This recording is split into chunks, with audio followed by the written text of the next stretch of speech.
Janet and John go to a country show. Today, it is a lovely sunny day, and Janet and John are going to a country show. See John put on his pink and orange tweed +4s with the yellow socks, black and pink brogues, a bright yellow sleeveless jumper, and a white shirt with a purple tie. Janet says, "Hurry up, John, otherwise the queue for the car park will be enormous." See John hop and skip out into the car. It's a long drive. Janet packed some spare pull-ups and John's best Dora the Explorer potty. When Janet and John arrive at the country show, Janet parks the car in a big meadow, puts on John's reins to stop him running round near the tractors. "Can you make a noise like a tractor?" John can't. And Janet says, "I'm going to get in the queue for the hog roast. Why don't you go and look at some of the livestock displays? I'll see you back here in half an hour." See John wave to Janet as he hops and skips. Now that's him doing it. No, it isn't. Gaily to the big marquees to look at the animals. In the first tent, John sees a lot of goats. See John laugh at a goat called Snowy, and how silly she looks with her long white whiskers. In the next tent, there's a lot of chickens and ducks and caged birds. John likes birds, but they often go after his plums. John sees Mrs. Bradley. "Hello, John," says Mrs. Bradley. John says, "Hello, Mrs. Bradley." He's getting worse.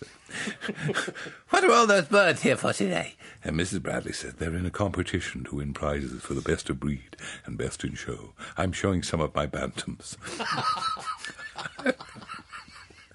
It's a long way to go yet. "I breed a variety called the Silky. They're in a cage behind me. If you climb under the table, you can see them up close. They're next to my Sussex Pullet." For God's sake. John says, "Thank you, Mrs. Bradley. They're very nice." See John looking at lots of the caged birds, the parakeets, the lovebirds, and the finches. John sees Mrs. Middleton. "Hello, Mrs. Middleton," says John. "Have you put some of your chickens into the competition too?" And Mrs. Middleton says, "Not today, John. I'm one of the judges. I've just awarded the prizes for the best caged birds. I gave second place to Mr. Bradley's zebra finches. But Mr. Toe, the postman's finches, were breathtaking. A dozen of the finest I've ever seen. They will win the best caged birds today. If you come back a little later, I'll be judging the chickens.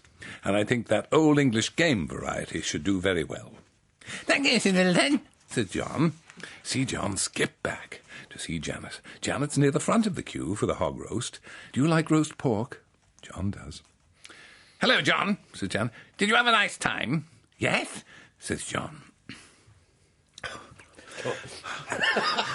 "I saw Mrs. Bradley first. She was quite happy to let me duck under the table and look at her silkies and pullet. And then I saw Mrs. Middleton. She was saying that she'd normally let me enjoy the game birds, but Mr. Toe had left her quite breathless with his magnificent entry of 12 finches. But she said if I came back later, she rather fancied an Old English game. Can you mount a whole newsreader on a roasting spit?" Janet can. See Janet fetch a big bucket of marinade. Poor John.